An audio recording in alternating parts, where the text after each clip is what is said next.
Hello and welcome to Gay Theories. Today we are going to do a review of Sex Education Season 2. But before we get into this, if you're new to the channel and wouldn't mind clicking that subscribe button, that would be awesome, as we are trying to hit 10,000 subscribers as soon as possible and every little helps.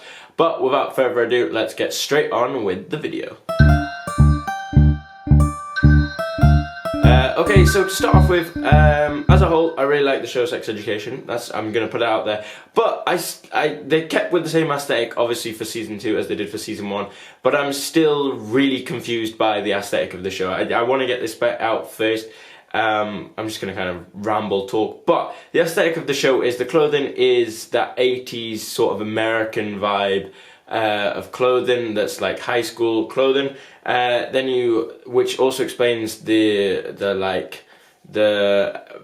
school set like it's an American school, even though they say it's too American in the show. No school in the UK has ever looked like that. I can guarantee you. Sex Education, it's a school that should be in America really, but it's got English students. It's filmed in Wales as well.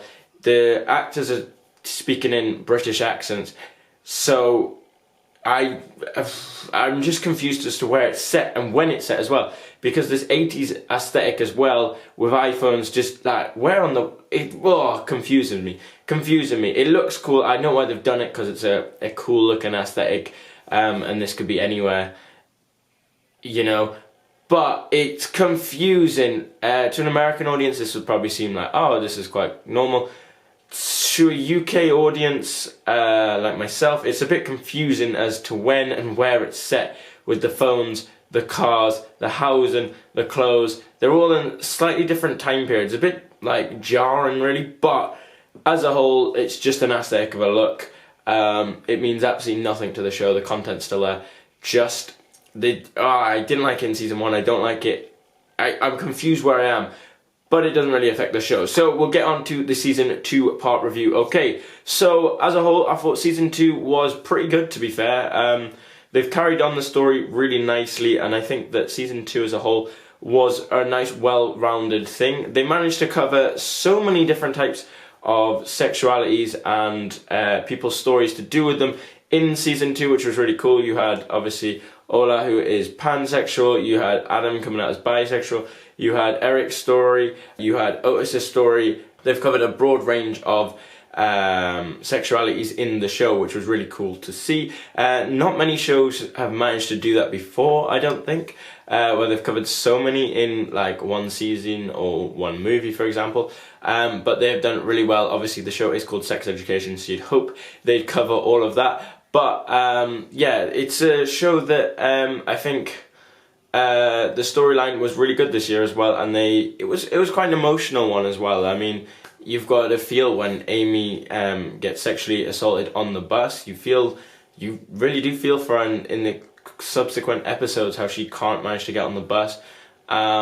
It's quite sad, and obviously this does happen to a lot of people in real life, which is really bad, and it needs to be stopped. So it's a good job they are talking about it in the show, and they did it really well, I think, and showed what it's probably like for those people who go through that, unfortunately. So that one was really emotional storyline. I thought the way they did Adam's story as well was really good. I mean, he's had bad luck, Adam, in the entire 2 seasons, building up to the final moment where he runs on stage and just confesses his love for Eric in a cool way. But he's had it unlucky. Obviously, this season he was in military school for like 2 episodes and got blamed for a joint that just wasn't his. The upbringing with his father, he was unlucky with the shop as well. He locked the door and then it opened. You know, the guy's had some bad luck in 2 seasons. Yes, he was a bully in the first season, and maybe that's just karma for you, but finally he gets something good for him going his way.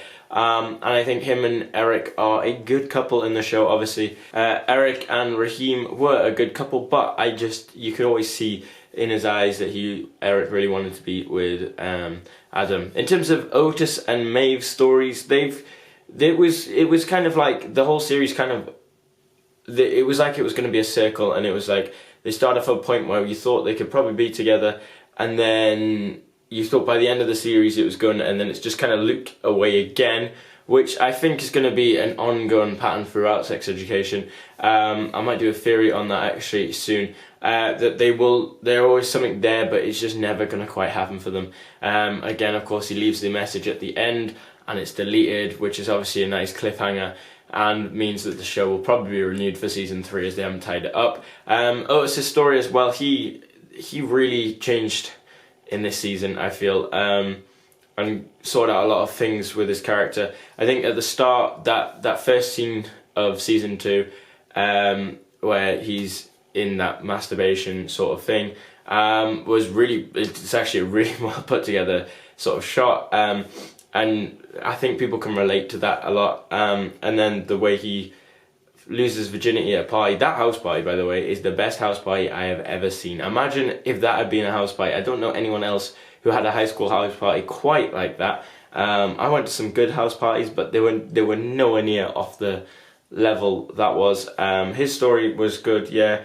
Overall, I just thought the storylines were really good. I also thought bringing in the character Viv and Jackson, that sort of polar opposites, being friends, was a really good storyline and character trope to put into it, and obviously covering all of Jackson's mental struggles with swimming was the way they portrayed it was good. Overall, I thought the season was really, really good, and I'm excited for season 3. A bit annoyed that it's already over, like I watched it far too quickly, but it was a good season, and I'm excited for season 3, and I now need to know some suggestions for Netflix. So if you have any other suggestions to watch on Netflix, make sure you put them down there in the field section below, and also tell me what you thought of Sex Education season 2. Did you like it? Did you not? Who's your favourite character? What did you like about it? What didn't you? Put it all down there. If you enjoyed this sort of rambly video, it's been really rambly, I'm trying to just get thoughts out my head, then make sure you give it a thumbs up and share it on social media. As I said at the start, if you're new to the channel and won't mind clicking that subscribe button, that'd be awesome. We make 2 new videos a week,